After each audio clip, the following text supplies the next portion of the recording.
오늘은 우리 마태복음 9장 14절로 17절의 말씀을 함께 합독하겠습니다. 마태복음 9장 14절로 17절, 신약성경 13면, 우리 마태복음 9장 말씀입니다. 우리 한 목소리로 합독하실까요? 그때 요한의 제자들이 예수께 나와 이르되 우리와 바리새인들은 금식하는데 어쩌여 당신의 제자들은 금식하지 아니하나이까? 예수께서 그들에게 이르시되 혼인집 손님들이 신랑과 함께 있을 동안에 슬퍼할 수 있느냐? 그러나 신랑을 빼앗길 날이 이르리니 그때는 금식할 것이니라. 생배 조각을 낡은 옷에 붙이는 자가 없나니 이는 기운 것이 그 옷을 당겨 해짐이 더하게 되며 새 포도주를 낡은 가죽 부대에 넣지 아니하나니 그렇게 하면 부대가 터져 포도주도 쏟아지고 부대도 버리게 됨이라. 새 포도주는 새 부대에 넣어야 둘이 다 보존되느니라. 아멘.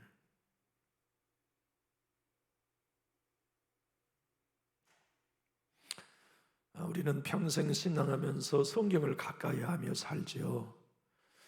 늘 접한 성경이고 구절인데 어느 날 처음 읽어본 것처럼 생경하게 느껴지는 구절들이 있어요. 아마 오늘 같은 구절일 것입니다. 바리새인들이 예수님께 대들었고 시비를 걸었다는 거야 다 익숙하게 알고 있는 바이지만, 예수님의 세례 요한의 제자들이 예수님께 대들었다, 이건 참 오늘 이 본문을 읽어보면 생경하게 다가와요. 그러지 않아요? 물론 우리는 익숙하게 이해하고 있는 바대로 예수님에게는 제자가 있으셨는데 세례 요한에게도 제자가 있었다, 이것도 또 문득 새롭게 다가와요. 그런데 예수님의 제자보다 세례 요한의 제자가 많았었다는 게 신약 성경의 증언입니다.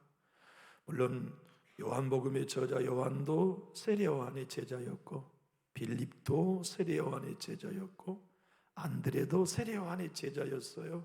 이 세례 요한의 제자였다가 세례 요한이 예수님을 보고 보라, 세상 죄를 죽은 하나님의 어린 양이 저분이다. 나는 저분의 신발끈을 감당할 수 없는 하나님의 아들이다. 너희들 다 가서 저분의 제자가 되어라. 그래서 세례 요한의 제자 맺이 예수님의 제자가 됐죠. 그 대표적인 인물이 신약 성경은 요한, 빌립, 안드레 다 소개해 주어요. 그래도 세례 요한의 제자들이 많았어요. 오늘 본문은 바리새인들과 이 세례 요한의 제자들이 금식하는 날에 제자들이 밥 먹었어요. 이제 이게 문제가 됐어요. 이게 문제가 돼가지고 세례 요한의 제자들이 예수님께 이제 쉽게 말하면 이제 스트라이크를 걸었어요. 여보, 당신 뭐 경건하도 가더니 하나도 경건하지 않구만. 왜 우리는 금식하는데 당신과 당신 제자들은 금식하지 않소? 이렇게 대든 거요. 시비를 건 거요. 문제를 삼은 것입니다. 거기에 대하여 주님이 하신 말씀의 요지가 세 개였어요. 하나는 신랑과 신랑의 친구 이야기, 하나는 큰 옷과 생배 조각의 기원 이야기, 하나는 새 포도주와 새 부대에 포도주를 담는 세 가지 이야기를 통해 가지고서 너희와 우리는 다르다 하는 걸 설명하셨어요. 다시 말하면 너희들의 종교 가치관과 종교관과 새 종교는 다르다. 또 다른 말씀으로 하면 유대 종교와 나는 다르다 하는 설명을 하셨어요. 지금 내 제자들은 신랑과 함께 기쁨을 누리고 있는 혼인잔치를 누리고 있다. 이들은 지금 기쁜 날이기 때문에 금식할 필요가 없다. 신랑이 떠나고 나면 금식할 거다. 지금은 신랑과 함께 기뻐하고 즐거울 날이다. 내가 신랑이다. 내가 기쁨의 원천이다. 내가 십자가를 지고 죽기까지 이들은 기쁨을 누리고 은혜의 포도주를 나와 함께 나눌 신랑의 친구들이지, 내가 십자가 지고 죽고 나면 이들은 금식할 거다. 하나님의 나라를 위해 간구할 거다. 오순절에 성령을 사모하며 기도할 거다. 너희의 금식은 형식이지만 이들이 하는 금식은 하늘 문고리를 잡고 흔드는 금식이 될 거다. 이사야 58장의 말씀처럼 진짜 하나님을 기뻐하는 금식이 될 거다. 무너진 이들을 수축하고 허물은 이들을 보수하고 치료가 가속화되어지는 금식을 내 제자들은 하게 될 거다. 그러면서 주님이 두 가지의 신뢰를 들으셨어요. 야들아, 너희의 종교, 유대 종교는 바리새인들과 너희들이 가지고 있는 종교는 늘 낡은 옷이야. 나는 생배 조각이다. 그렇기 때문에 나를 믿고 신앙하는 새로운 신앙은 예전의 신앙의 플러스 나의 교훈을 보태는 게 아니다. 그렇게 되면 옷이 더 땅 잡아당겨가지고 버려지게 된다. 이제 너희는 나를 따르려고 한다면 그동안 인식했던 종교관을 낡은 옷으로 버려야 돼. 다 내려놔. 그리고 이제부터 내가 가르치는 참다운 천국의 복음으로 새롭게 시작해야 돼. 그 말씀을 하시는 거예요. 왜 우리는 금식하는데, 바리새인과 우리는 금식하는데 왜 당신의 제자들은 금식하지 않소? 그건 너희들의 종교관에 내려놓아야 할 부분임을 말씀하셨어요. 여러분, 오늘 이 본문을 보면 이 본문의 말씀 16절, 생배 조각을 낡은 옷에 붙이는 자가 없나니 이는 기운 것이 그 옷을 당겨 헤어짐이 더하게 되며. 물론 우리 어머니 세대들은 배옷을 많이 입어보셨고 길쌈도 해보셨기 때문에 이 배옷의 생리를 잘 아시겠죠. 그런데 우리는 최소한 면은 아니어도 나이론부터 옷을 입고 성장했기 때문에 이 배옷의 생질은 잘 몰라요. 그런데 이제 성경을 연구하면서 설명을 보니까 이 배옷은 그동안 쭉 입고 있었던 배옷은 늘어난대요. 늘어나 있어가지고 이렇게 늘어나 있는데 새 생배 옷, 그러니까 찢어진 낡은 배옷을 입기 위해서 꼬매기 위해 가지고 새 생배 조각을 붙여서 꼬매면 새 생배 조각 옷은 당긴대요. 당기는 성질이 있고 이 오래된 기존의 오래된 배옷은 늘어나는 기질이 있어가지고 옷이 당겨져서 못 입게 된대. 그 얘기예요. 그러니까 이 본문을 역번 쉬운 성경은 이렇게 기록하고 있어요. 그 누구도 새천 조각을 낡은 옷에 대고 깁지 않는다. 만일 그렇게 하면 새천 조각이 그 옷을 잡아당겨 더 심하게 찢어질 것이다. 우리말 성경도 이렇게 번역하고 있어요. 낡은 옷은 새로운 천 조각을 대고 깁는 사람은 없다. 그렇게 하면 새로운 천 조각이 낡은 옷을 잡아당겨 더 찢어지게 된다. 그런 설명이에요. 근데 여러분, 우리 주님이 이 생배 옷과 낡은 옷을 이렇게 설명한 거예요. 내가 생배 옷이다. 내가 전한 복음이 생배 옷이다. 내가 전간 하나님의 나라가 생배다. 너희들이 가지고 있는 유대교는 전통 있는 유대교라고 자랑하지만 낡은 옷이다. 너희들 내 가르침을, 세례요한의 가르침을 착각하고 있어. 기존의 유대교의 종교의 가치관에다가 세례요한의 가르침을 첨부하면 좀 더 나은 신앙이 되겠다고 생각하는 그것이 잘못이야. 내가 세례요한의 가르침, 바리새인들의 가르침 위에다가 전혀 새로운 걸 또 보태서 가르치는 게 아니다. 세례요한이 회개하라 천국이 가까워졌다는 가르침은 유대교의 종교의 신앙의 틀 위에 몇 가지를 하나 더 첨부하는 게 아니라 유대교의 가치관을 완전히 내려놓아야 돼. 옛 옷을 벗어버려야 돼. 그리고 새 옷을 입어야 된다. 나의 천국의 복음도 마찬가지다. 내가 전간 복음도 마찬가지다. 하나님의 나라의 개념, 나 예수는 너희가 알고 있는 기존의 종교 체계에다가 몇 가지를 첨부하여서 좀 더 돋보이고 세련되게 신앙화를 만드는 게 아니라 옛 것은 벗어버려야 된다. 그리고 전혀 새 옷을 입어야 한다. 나의 가르침이 전부가 되어야 한다는 주님의 논지였습니다. 사실 우리는 신앙생활을 할 때 늘 새로운 출발, 새로운 도전, 새로운 성장으로의 출발을 항상 옛 것으로부터 출발합니다. 그전에 해왔던 나의 신앙의 습관과 체제 위에다가 새로운 출발을 모색하는 게 대부분의 그리스도인들의 신앙의 도전입니다. 그러나 성경이 가르치고 있는 바는 일소해버려라.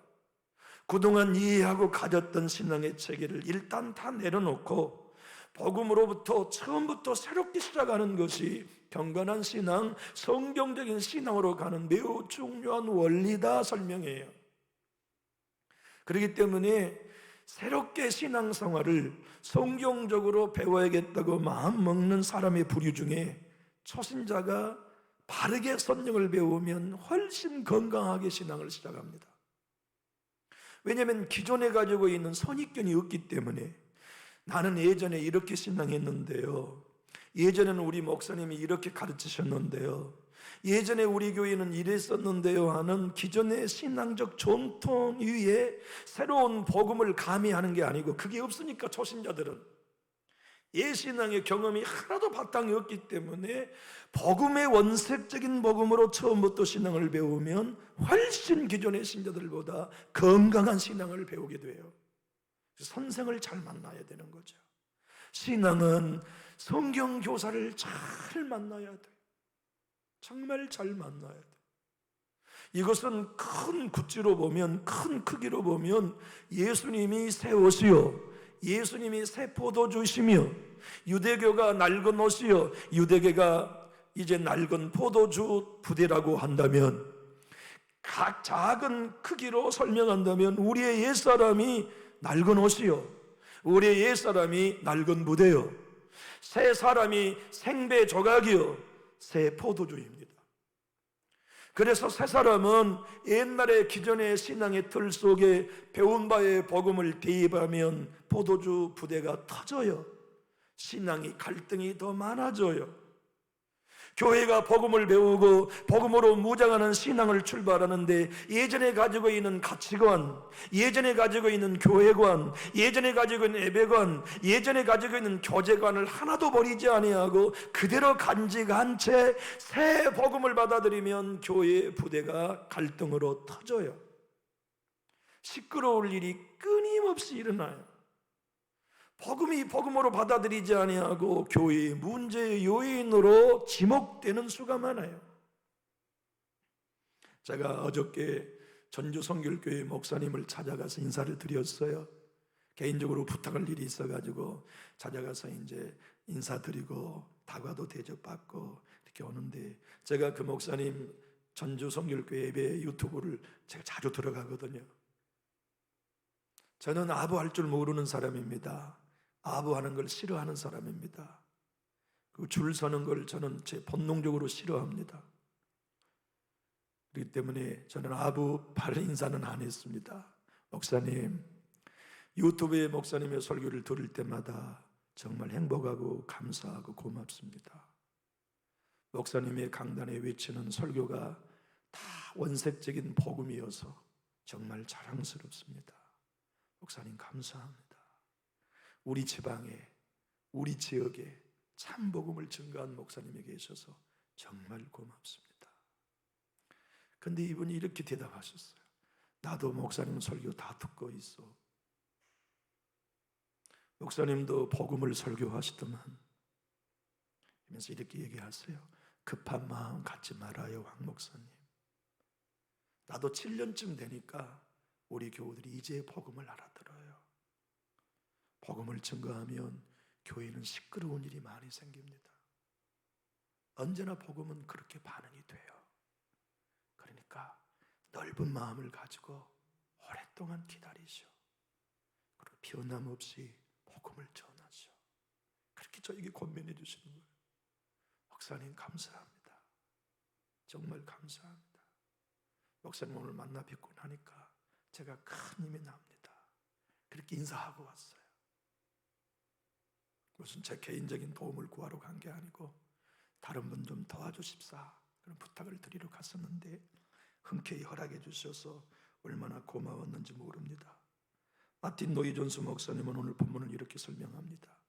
그리스도인이라면 옛 낡은 옷을 벗고 새 옷을 입는다는 예수님의 마태복음 9장 14절로 17절이 무엇인가의 의미를 정확하게 알고 있어야 합니다. 만약 당신이 옛사람이 죽고 전혀 새로운 존재인 새 사람이 되었다는 것을 자기에게 적용하지 않는다면 허운 옷과 생배조갈의 의미를 이해 못하고 있는 것입니다. 새 포도주와 새 포도주 틀을 전혀 이해하지 못하고 있는 것입니다. 우리 주님이 말씀하신 생배조각과 낡은 옷의 이야기, 새 술과 새 포도주 부대에 관한 이야기는 옛사람이 죽고 새 사람으로서의 신앙을 해야 한다는 가르침입니다. 이것이 누구든지 그리스도 안에 있으면 옛 것은 지나가고 새 것이 그런즉 그리스도 안에 있으면 이전 것은 지나갔으니 보라 새 것이 되었다고 하는 복음을 설명하고 있는 진수입니다. 번역에 좋아요. 여러분, 저는 영국 청교도의 목사님들을 만나기 위해서 오랫동안 몸부림쳤어요. 그래서 새롭게 출간된 책들은 영국 청교도의 목사님들의 책들이 요새 나와요. 지평서원이라는 책, 청교도 개혁사라고 하는 이런 걸출한 책, 규장과 혹은 생명의 말씀사, 혹은 국제 제자 훈련원, 혹은 요새 청교도의 책을 정신을 차려서 출간하는 기독교의 메이저급 출판사들이 많이 생겨났어요. 그래서 무척이나 다행스러운데, 그 예전에 청교도의 책들이 출간을 해도 번역을 해도 팔리지 않으니까 절판되고 품절이 되어서 구매할 수가 없어요. 근데 저는 오랫동안 중고를 비싼 돈을 주고 구입했던 회에 왔었기 때문에 청교도의 책을 아마도 목사님들 중에 그래도 책을 빌리려면 저에게 오시면 청교도의 책들은 빌릴 수 있을 만큼 소장하게 되었어요. 근데 토마스 보스턴이라고 하는 청교도의 유명한 목사님이 계셨어요. 그분은 인간의 사중 상태라는 책을 썼거든요. 아주 영적 고전인 책입니다. 그 책에서 그는 이렇게 설명합니다. 예수님이 낡은 옷과 생배조각의 이야기, 새 포도주와 포도주 부대에 관한 이야기는 우리의 옛사람이 죽고 새 사람으로 살아가야 하는 기독교의 새로운 방식을 설명한 내용이라고 말이에요. 옛사람을 두고 새 사람의 복음을 받아들이면 하나도 변화되지 아니하고 터져버린다는 거예요. 여러분, 교회가 아무리 새 복음을 증거하고 십자가의 복음을 증거해도 목회자로부터 온 성도가 나의 낡은 옷 옛사람을 죽었다는 게 동의되고 선포되지 않으면 새 복음이 더 복잡하게 만들어요. 교회를 더 시끄럽게 만든다고 생각하기 쉬워요. 왜냐하면 낡은 옷은 벗어버리고 새 옷을 입어야 하고, 낡은 포도주 부대에는 낡은 술을 담아야 되고, 새 술은 새 포도주 부대에 담아야 되는 이 원리를 그들은 알았단 말이죠. 이 토마스 보스턴 목사님을 미국의 제1차 대각성운동을 일으켰던 조나단 에드워드 목사님이 이렇게 설명했습니다. 청교도의 인물 중에 가장 위대한 신학자가 토마스 보스턴이었다고요. 지금 우리나라에서는 성공회, 영국에서는 영국 국교회라고 하는 거, 부평에 가면 성공회 신학대학이 있거든요. 그건 우리 개신교이지만 예배의 모든 체제는 캐톨릭을 그대로 가지고 있는 영국 국교회예요. 우리는 성공회라고 부르죠. 근데 그건 본질적으로 영국 국교회입니다. 영국 국교회는 캐톨릭이 아니에요. 개신교인데 예배 체제는 캐톨릭의 체제를 그대로 가지고 온 종교입니다. 그러니까 거기 목사님들을 사제라고 부르고 신부님이라고 부르는 거예요. 대천도 신부님 예수원을 세웠던 철원에 그분도 성공회의 신부였어요. 목사님이에요. 캐톨릭의 신부가 아니에요. 그런데 지금 전 세계 가장 영향력이 있는 영국 국교회의 신부 목사님들이 누구냐? 존 스토트, 제임스 패커, 다 그분들이에요. 제가 자주 인용하는 제이스 라일 청교도의 목사님이긴 하지만 사실은 국교회, 영국 국교회의 사제였어요. 제임스 패커는 이렇게 말합니다.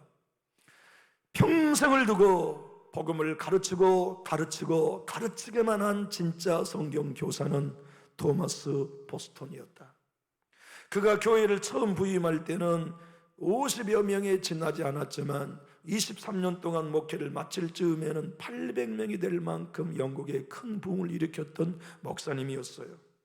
그분은 다시 우리들에게 얘기합니다. 중생이 새 포도주입니다. 거듭난 생명이 생배 조각입니다. 중생한 사람은 기존의 종교 체계가 아닌 복음의 체계를 통하여 새로운 삶을 시작해야만 합니다. 신앙생활이 여러분들과 저로 말미암아 조금 몇 가지씩을 개조시키고 몇 가지씩을 수정시켜서 신앙이 좋아지게 하는 게 기독교가 아닙니다. 기독교란 헌옷을 벗어버리고 옛사람을 벗어버리고 새 생배조각 예수로 옷 입는 게 기독교입니다. 우리의 신앙과 교회가 개혁되어야 한다고 말합니다. 목회자가 개혁되어야 된다고 말하고 교회 공동체가 개혁되어야 된다고 말합니다. 개혁되는 건 다른 것 아닙니다. 예배 시간을 변경하고 무슨 교회 조직을 바꿈으로써 교회 개혁되는 게 아니에요. 교회의 개혁은 목사로부터 성도 이르기까지 그동안 입어온 옷 다 벗어버리고 전혀 새로운 옷을 입는 것입니다. 다시 말하면 옛사람을 철저히 죽이고 새 사람으로 예수로 옷 입고 사는 복음을 실제로 살아내는 게야말로 진짜 교회 개혁입니다. 그렇게 되어지는 교회만이 생명의 교회요, 그렇게 되어져 가는 교회만이 살아있는 교회가 되는 것이죠. 그 교회를 향하여 주님이 일러주신 말씀이 그것입니다. 새 술은 새 부대에 담아라. 낡은 옷을 새 생배조각으로 기우지 마라. 나를 따르는 것은 나 새 술을 너희들이 새로운 생명의 상태에서 새 술을 담는 삶을 살아야 된다는 것을 말씀합니다. 여러분, 제가 우리 도우미 사모님 얘기를 자주 합니다. 정말 여자이면서 목사님이 사모이지만 복음의 진술을 알고 있는 복음의 전도자여, 성경의 진술을 가르치는 신앙의 교사이기 때문에 정말로 엄청 사랑합니다. 얼굴을 본 적도 없고 한 번도 대면한 적은 없지만 그분의 책을 통해서 그분의 가르침을 많이 배웁니다. 고쳐달라 말고 죽여달라 하는 그녀의 책에서 이렇게 말합니다. 죄인인 한 누구든지 거듭나야 된다고요. 거듭난 사람이 생배조각이다. 거듭난 사람이 새술이다. 근데 거듭난 새 생명을 갖는 그리스도인이 그동안 가져왔던 옛사람의 신앙 체계 위에 새 사람으로 살려고 그러면 터진다. 어울리지 않는다. 행복한 신앙을 맛볼 수 없다. 그러니 거듭난 사람은 새로운 종교의 체계를 따라야 된다. 그것이 뭐냐면 죽는 거다. 아무리 고쳐달라고 해봐도 신앙은 새로워지지 않는다. 내 이 못된 성질 좀 고쳐주세요. 내 이 못된 이 버러지 좀 고쳐주세요. 아무리 해도 새로운 신앙은 안 된다. 그래서 책 제목이 그거예요. 고쳐달라지 말고 죽여달라고 하시오. 죽어야, 옛사람이 죽어야만 거듭난 새 포도주, 거듭난 생생보의 신앙은 교회의 전통과 상관없이 진짜 제자의 길을 걸어갈 수 있다고 하는 것에 대한 설명입니다.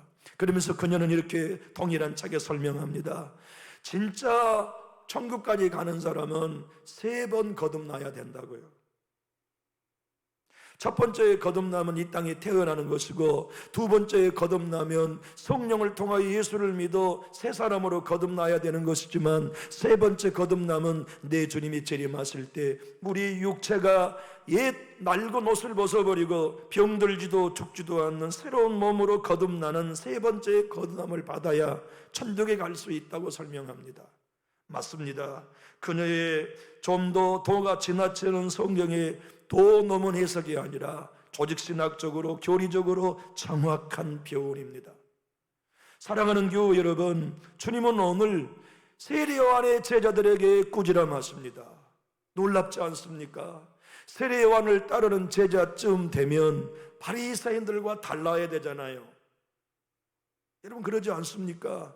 세례 요한을 따르고 바리새인들과 유대 종교의 전통에 대하여 벗어나기를 원한 제자들이라면 예수님의 사역에 대해 이해하고 있어야 될 뿐만 아니라 어찌하여 당신과 당신의 제자들은 금식하지 않습니까? 바리새인들과 똑같은 반응을 해서는 안 될 수준 높은 신앙인들이었어야 했어요.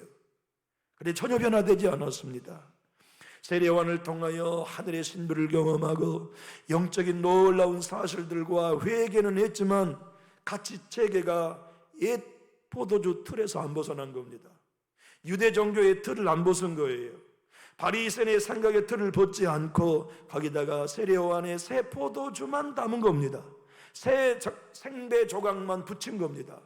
그러니 우리 예수님이 가르치는 말씀인들 그 액면 그대로 복음으로 받아들이기란 어려운 부분이었죠. 맞습니다. 저와 여러분이 새 포도주는 낡은 부대에 넣지 아니하고 새 포도주는 새 부대에 넣어야 한다고 하는 것은 교회에 적용할 것은 너무나 광범위하고 어려운 부분이지만 우리 각자 자신에게는 지금 당장 적용해야 할 부분입니다. 목회자인 제가 복음으로 살려면 제가 가지고 있는 가치관, 제가 가지고 있던 신앙의 목회관 다 내려놓고 오늘 주님이 주시는 새 복음, 진실한 참 복음, 새 사람 예수로 옷 입는 복음의 길을 과감하게 걸어가야만 저도 개인적으로 새 술은 새 부대에 담는 길을 걸어갈 수가 있습니다. 여러분도 마찬가지입니다. 성경이 가르치는 복음이 우리에게 거짓 없는 사실로 다가온다면 이게 과연 그런가 고민할 필요도 없이 그동안 내가 가졌던 신앙의 체계 따위들은 가감하게 내려놓고 낡은 옷은 벗어버리고 새 옷을 입고 낡은 부대는 내려놓고 새 부대에 새 포도주를 담는 몸부림이 우리에게 필요한 법입니다. 그렇게 되어야만 우리 한 사람 한 사람이 거듭날 것입니다. 거듭난 삶의 복음으로 신앙을 열매 맺게 살아갈 것입니다. 그러면 우리의 지각이 새 사람으로 변화되고 우리의 감정이 새 사람으로 변화되고 우리의 의지가 새 사람의 통치를 받아 똑같은 교회 생활을 살지만 그에게는 예수 생명이 나타납니다. 어떤 경우에도 변질되지 않습니다. 어떤 환경이 있어도 시험 들지 않습니다. 어떤 덫에 걸려도 그는 여전히 제자의 길을 변함없이 걸어갑니다. 그는 이제 옛 부대 벗어버렸으니까 낡은 옷 벗어버렸고 새 생배조각 새 옷을 입고 새 술을 마시는 자가 되었으니 새로운 제자의 길을 살아가는 것이죠. 그것을 경험했던 사람이 사도들이었고 바울이었습니다. 어떤 외부적인 시험이 와도 더 예수로 가까이 달라붙고 더 사랑하며 더 축복하며 더 복음으로 살아갔던 사람들, 그들은 과거의 낡은 옷을 완전히 벗고 예수로 새 옷을 입은 사람들의 증거였습니다. 그래서 사도 바울은 고린도 교회에 늘 얘기했지 않습니까? 사망은 내게 역사하고 생명은 너희에게 역사하기 원한다. 여러분, 목사가 되었던 성도가 되었던 새 술로 사는 사람은 나의 옛사람 낡은 옷을 날마다 죽입니다. 그리고 그 옛사람의 감정이 올라올 때 부인해버립니다. 옛사람의 생각이 올라올 때 부인해버립니다. 옛사람의 의지가 올라올 때 거절합니다. 그리고 새 사람이 주는 생각, 새 사람이 주는 감정, 새 사람이 주는 의지를 가지고 삶을 살아가며 대인관계를 맺고 살아가기 때문에 절대 흔들리지 않는 거예요. 에스더 고도는 이렇게 말합니다. 옛사람이 죽고 자기를 부인하는 사람이 되면 사탄은 그 사람을 어떻게 해볼 수가 없다. 사단이 한 사람 한 가정을 흔드는 방법은 하나입니다. 옛사람의 생각이 올라오게 하면 되는 것이거든요.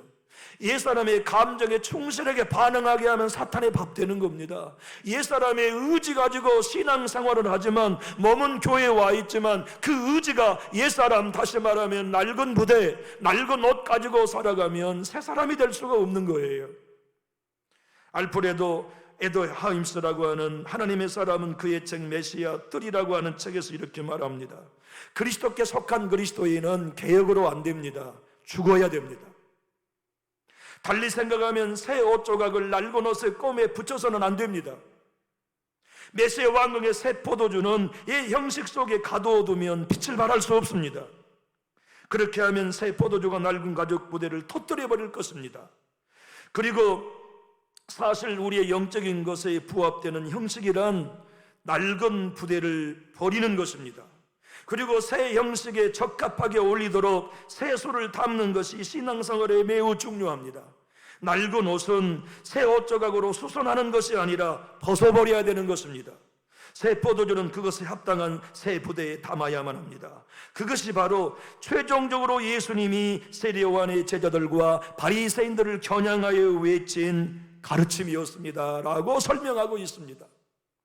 사랑하는 교우 여러분, 사실 우리가 옛사람을 벗어버리고 새 사람으로 살아가려고 하면 손해볼 일 많습니다. 억울할 일 많습니다. 속 터질 일 많습니다. 예전 같으면 확 저지르고 싶은 말도 새 사람으로 살아야 되기 때문에 또 참아야 됩니다. 예전 같으면 확 질러주고 싶은 내 안에 올라오는 감정도 죽이고 여전히 온유함으로 대해야만 하기 때문에 새 사람으로 사는 건 손해볼 일이 많습니다. 그러나 새 사람으로 살아가는 이유는 예수께서 십자가에 나의 옛 사람을 죽이시고 그 새 사람으로 살면서 하나님의 나라를 증거하고 예수의 사도로 살면서 주님의 향기를 드러내라고 주신 은혜이기 때문에 그 일을 끝까지 속이 뒤틀려도 옛 사람, 옛 부대, 옛 낡은 옷의 생명의 의지를 버리는 거예요. 옛 생명의 감정을 버리고 충실히 안 따라가 서운함을 붙들고 서운해, 아이고 억울해, 옛사람의 감정을 정확히 객관화 보는 거죠. 손기철 장로님은 이것을 내면을 거울로 보기라고 설명해요. 내가 너무 화가 나, 내가 너무 서운해, 내가 너무 억울해. 그러면 거울로 나의 얼굴을 보듯이 지금 이 내 마음의 감정이 새 사람의 감정인가 옛 사람의 감정인가 내면화를 거울화해라. 그래서 옛 사람이면 부인해라. 그것이 누구든지 나를 따라오려거든 자기를 부인한 복음의 원리로 설명한다고요. 여러분, 예수님을 믿는 건 사람에게 손해보고 하나님께 덕보는 겁니다. 예수님을 따라 새 사람으로 사는 길은 사람들에게 짓밟히고 예수님께 높임받는 길입니다. 우리가 정말 교회나 직장이나 가정에서나 동료들 사이에서 내가 죽고 예수로 사는 건 피곤한 일입니다. 옛사람으로 살면 안 보면 그만이지만 새사람으로 살아간다면 그렇게 할 수 없습니다. 옛사람으로 옛부대로 낡은 옷으로 살아간다면 미운 놈 미워하면 그뿐이지만 새사람은 그럴 수 없습니다. 내가 다시 낡은 부대에 낡은 포도주를 담는 내 신앙을 그대로 살아가고 구원만 누릴 것 정도라면 문제되지 않지만 주님 앞에 매일 나올 때마다 새벽에 무릎 꿇을 때마다 말씀을 성경으로 펼칠 때마다 끊임없이 주님이 추격해온 공격에 항복할 수밖에 없는 것은 너 아직 안 죽었다, 너 옛사람이 또 살아난다, 너 오늘 또 죽어야 된다. 그래서 바울이 얘기했잖니, 내가 누가복음 9장 얘기했잖니, 누구든지 나를 따라오려거든 날마다 라고 말이야. 날마다 자기를 부인하고 제 십자가를 치고 나를 쫓을 것이니라. 바울은 나는 날마다 죽노라. 요한 웨슬리의 동생 찰스 웨슬리 목사님은 생전에 자그만치 4,500곡의 찬송가를 썼어요. 얼마나 영적인 목사님이었는지 모릅니다. 핸델이 찰스 웨슬리의 찬송 일부를 가지고 작곡할 만큼 웨슬리의 찬송은 영적이고 깊이가 있는 찬송이었어요. 찰스 웨슬리가 지은 찬양 중에 우리가 가장 애청하는 찬송가 중에 나 맡은 본분은 구주를 높이고 문영은 구원 얻도록 잘 인도함이라. 목회자가 되었던 웨슬리가 되었던 부모가 되었던 우리가 맡은 본분은 구주를 높이고 나를 알고 있는 영혼들을 구원으로 잘 인도하는 길인데 방법은 하나밖에 없습니다. 낡은 옷을 벗고 새 옷을 입는 겁니다. 낡은 부대는 버려버리고 새 복음, 새 술, 새 사람으로서 새로운 신앙의 체계를 갖는 것이에요. 세례 요한을 따라서도 옛 종교의 체계를 버리지 않고 새로운 가르침을 가지고 있는 제자들은 하늘 복음을 할 수가 없었어요. 오늘 사는 교우 여러분, 우리의 신앙생활 과거의 삶의 여정은 복되었습니다. 하늘나라의 상급으로 쌓였고 그때 예배와 헌신과 교제가 오늘에 이르기까지 우리의 성장을 도모한 건 맞아요. 그러나 정말 새 사람으로 살아가고 새 포도주를 정말 내 남은 여생에 새 부대에 담기를 원한다면 그 옛날의 모든 경험을 벗어야 할 필요가 있습니다. 그리고 내가 다시 신앙할게요. 내가 처음부터 기초를 다시 쌓고 내가 죽고 예수로 사는 복음으로 주님 따라가다가 내 주님이 마지막 날 부르신다면 주님 앞에 환한 미소를 짓고 담대히 설 수 있기 원합니다 하는 마음 가지고 우리 새 사람으로 삽시다. 새 부대에다가 새 술을 담읍시다. 낡은 옷은 과감하게 찢어진 옷은 벗어버리고 새 베옷을 입고 내 주님이 걸어가신 그대로 사도들이 걸어가셨던 그 길 그대로 우리 걷다가 천둥문 앞에 서서 내 주님 앞에 착하고 충성된 종아, 작은 일에 충성했으니 네가 열무나 열고를 차지하여 왕노로 타라 하신 음성 꼭 듣기 원해요. 우리 꼭 그렇게 이 짧은 인생 살면서 저 영혼의 때, 천국의 때를 준비하며 살아가는 참 제자로 우리 새롭게 출발합시다. 기도하겠습니다. 좋으신 우리 하나님 아버지, 오늘도 주님의 말씀 앞에 옛 옷을 벗어버리고 낡은 포도주 부대를 벗어버리고 던져버리고 새 술을 새 부대에 새 옷 예수로 옷 입으면서 신앙하기 원합니다. 매일 내가 죽고 예수님으로 다시 살고 옛사람의 감정의 틀, 옛사람의 의지와 산적의 틀들이 올라올 때마다 거울로 내 얼굴에 때를 금방 분별해 내듯이 우리의 모든 오감을 통하여 영적 감각으로 옛사람을 부인하고 십자가에 못 박고 새 사람이 주시는 감동, 새 사람으로 주시는 성령의 은혜, 새 의지, 새 생각으로 주님 따라가기 원합니다. 그리하여 이 땅에 진짜 교회가 남존육 교회가 되게 하시고 진짜 예수 믿는 사도, 화평케 하는 직분이 무엇이며 심령이 날마다 더 가난해지며 애통하는 신앙일이 무엇인지, 그래서 다른 이들에 대하여 어찌하여라고 외치지 아니하고 나의 무능에 대하여 어찌하여라고 외치며 주님 앞에 날마다 더욱 가까이 나아가는 새 사람들 삼아 주시옵소서. 예수님 이름으로 축복하며 기도하옵나이다. 아멘.